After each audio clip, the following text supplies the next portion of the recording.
Welcome to Eastmans Hunting TV. Today we're going to celebrate public land hunting and all that goes into it. Okay, spot marked. Grizzly in camp about an hour ago. He's gonna be back. It's gonna be a busy night here.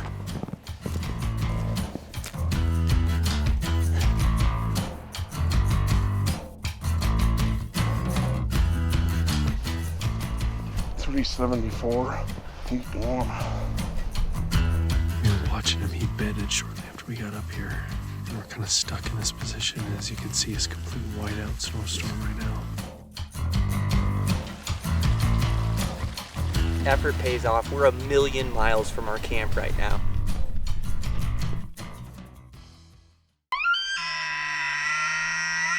This is Eastmans. We have been hunting and filming out west for over 70 years. Thanks for coming along on a few of our adventures. This is Eastmans Hunting TV. It's big game hunting, and it's as real as it gets.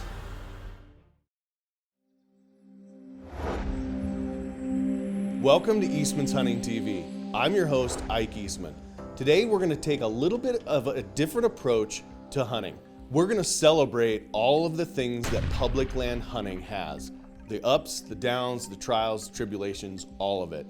The first hunt out of the 4 that we're going to go on is Barney in Nevada, and he does a ton of preparation for this hunt beforehand using 3D maps. If you haven't used 3D maps, you need to get to it.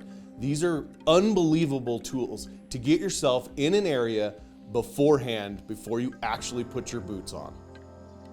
So preparation before the hunt that Brian does a ton of, actually all of us do, but it starts way back in the winter when you're talking about tags, which areas, which states, which units you're going to apply for. We have the TagHub tool that we've been using for years. That's an online source for getting you in that unit for draw odds, and in the unit we're using 3D maps and all of that stuff. Brian uses that right here on this Nevada hunt. Let's check it out and see if he's successful. All right, here we go. Hunting high country mule deer. Man, I'm just psyched to be back in this range. I haven't hunted this range since 2015, but good numbers of bucks, good size. No water on this side, our water sits on the other side, so we'll climb up over the top, find a spot to camp, and get this party started, so should be fun.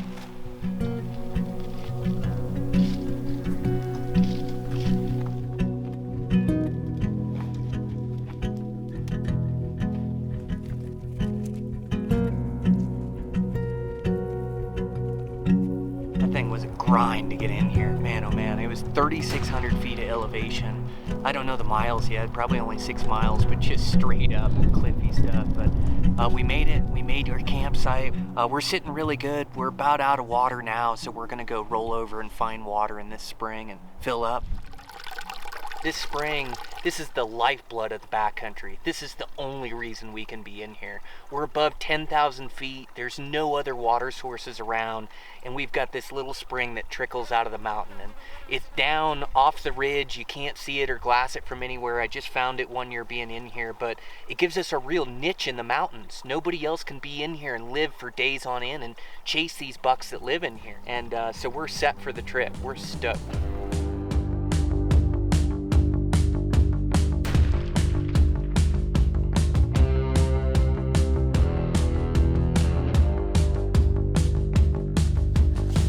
What are you doing, Barney? Headlamp, knife, going to kill a buck. We've got our group of bucks, and they're down there right off this hillside with a good wind, and we got about an hour and a half left to light. So we're gonna fill up the pockets.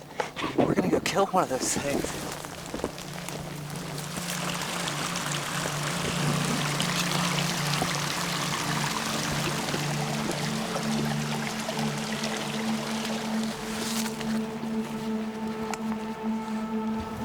Right here, we're gonna shoot him.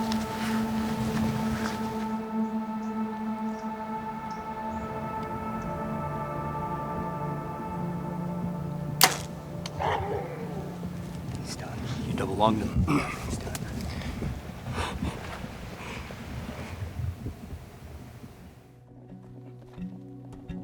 Man, it came together. I was at a loss for words. That was crazy. Just effort pays off. We're 1,000,000 miles from our camp right now. We just hunted all day long checking these basins, and it took a lot of hard work to get this buck, a lot of grinding, and we're in public land, backcountry, and this is what my podcast, Eastmans Elevated, is all about, is giving you guys the information to make you better Western hunters. And that we put those skills to the test on this trip for sure.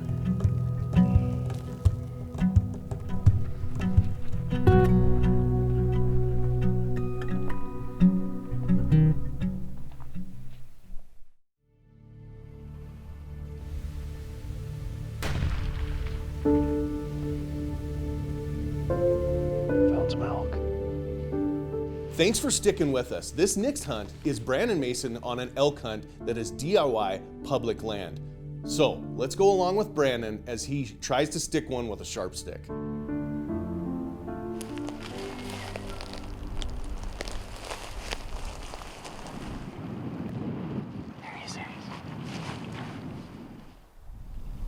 Yeah, that satellite's not what you're looking for. Nope.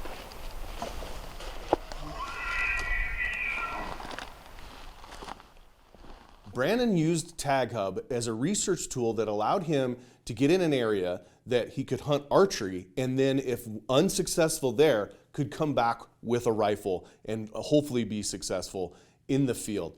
And this also allows him to change weather patterns. The elk are doing different stuff in September versus what they're doing in October. And those are things that you need to know beforehand, even before you apply. TagHub is a great resource. In reading those expert analysis can help you understand the difference in each state and in each unit.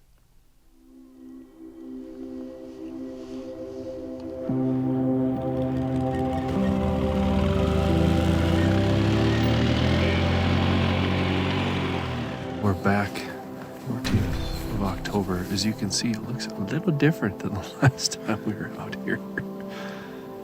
So we're just trying to turn up a bull.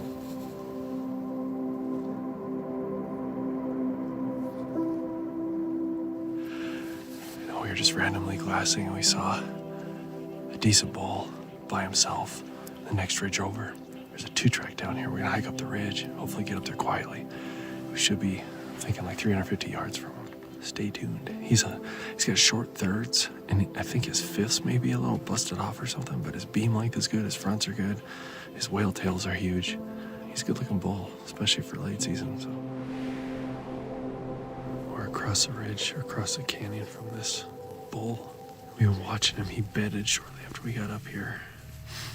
And we're kind of stuck in this position. And as you can see, it's complete whiteout snowstorm right now. So we moved into a little bit better position if he stands up to maybe shoot. If he doesn't give us a slip in the snow, we'll see. We're still here watching. This guy here has been bedded down since what, 11, 10, something like that.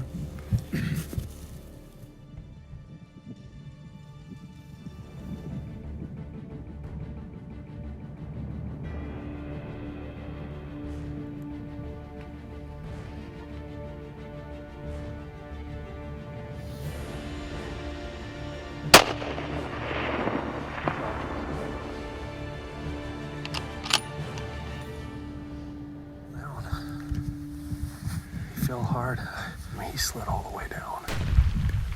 We can't see him anymore, so we'll just sit up here. Probably give him 45 minutes or something, then we'll go down and look for him. Here he is. Get him under there, and it should be clear sailing, hopefully. This guy, I just thought his character was cool. The way his beams hook back and his fifths are kind of busted off and stuff. But more important than that, a lot of good meat for the freezer for the winter. And remember, fair chase is the only way to hunt and take trophy big game.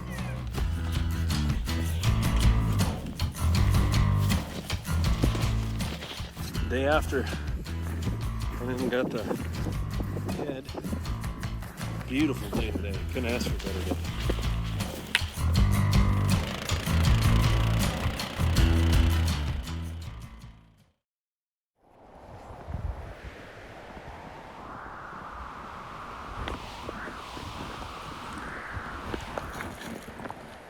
Things appear to be a little wintry up here. It's amazing the things we do for a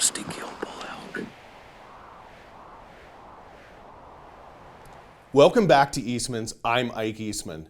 In this segment of the TV show, we're gonna do one of my favorite things of all time. That is a horseback hunt.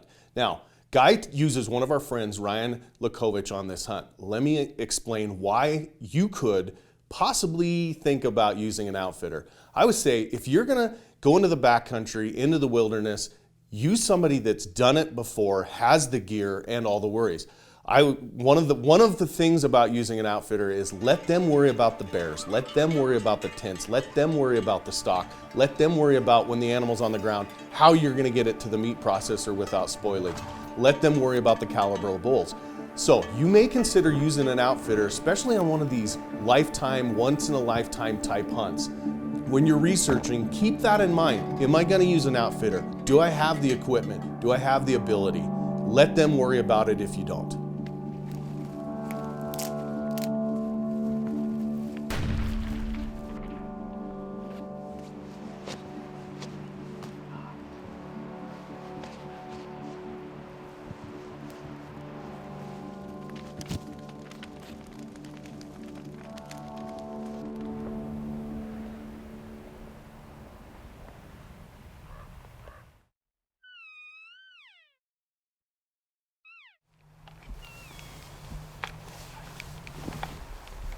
Meow, meow. I didn't get it. Well, that was a little fast pace. That bull came down into the bottom, hustled down, got my gun on him. Ryan couldn't quite get it on film, but he's dead right below us. He's a nice bull, dark horn, ivory tipped. It was a lot of fun. We got a dead bull in the snow, 20 miles back. It's gonna be interesting. Going to take a look at the bull. Dark horn bugger. Boy, he doesn't get any better. You know, I think he's an old bull. Definitely an older bull. Good timing. All the way around. I like that. Love that mass. Yeah, look at how heavy it is.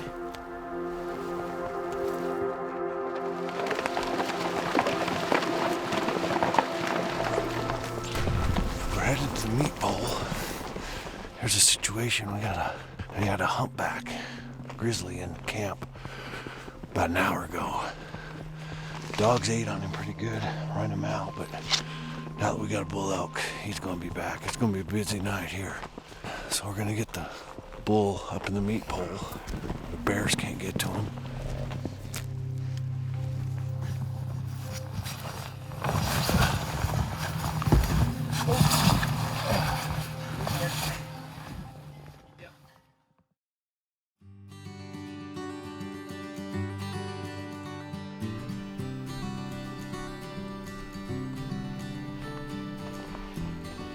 It's not exactly what we're looking for, but it's a start. I have waited 15 years to draw a deer tag in my home state of Wyoming. Everybody wants to draw a really good tag, and I've always wanted one of these late season rut hunt tags, and they're very, very limited, as they should be. And drew the tag this year. Just nothing we really want to go after yet. We was waiting for this weather to come in, and we got it. We're just covering country, glassing, putting the SIGs to work so we can find a big buck and get him knocked down. So, welcome to Eastmans. I'm your host, Ike Eastman. Let's talk about using TagHub to find the right area for you. We have taken every unit out west and we've given them a color rating. So in colors, it's blue is the highest, which usually means they're harder to draw, but your success rate is higher. And then there's green, and then there's yellow. Some of the factors that we use when determining if it's blue, green, or yellow is draw odds, your success rate, the terrain. How hard is it to, is it physically hard? Is the public access high or low?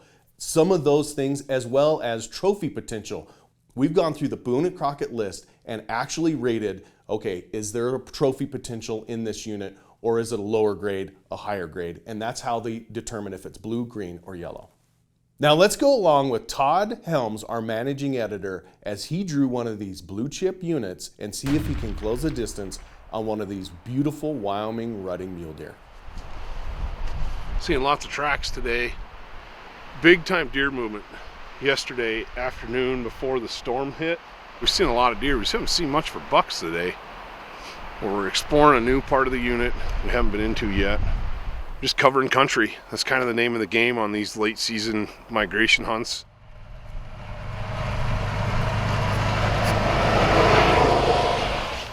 I can see him now.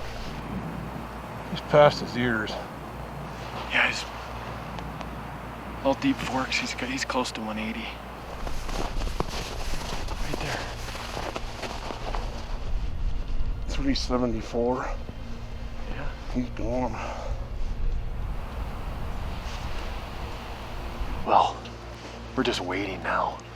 They're in this timber up here behind us. Right up on that hill. They didn't really go very far. Conditions are pretty brutal out here, so we're just trying to stay warm and 45 minutes of light left, basically. Stand up, stand up. Shoot him now. I don't see him. Oh, he just walked behind the trees. Okay, to the left, to the back side of the meadow. I see him. You got too many sticks down there. Yeah, I know. He's moving right. I got him.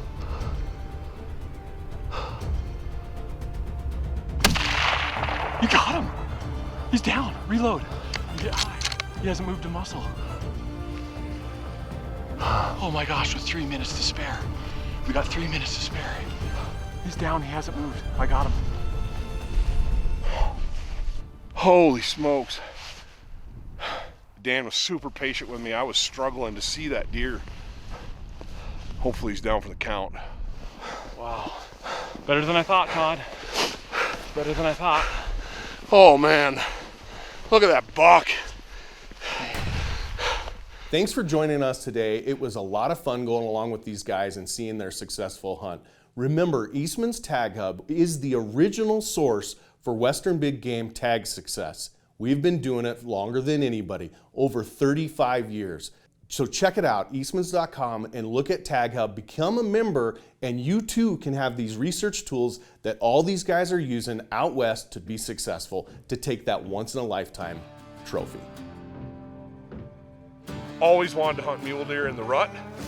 Here we are. He was all rutted up with does. Awesome buck. And remember, fair chase is the only way to hunt and take trophy big game. Dragging down the mountain, sliding. It's perfect.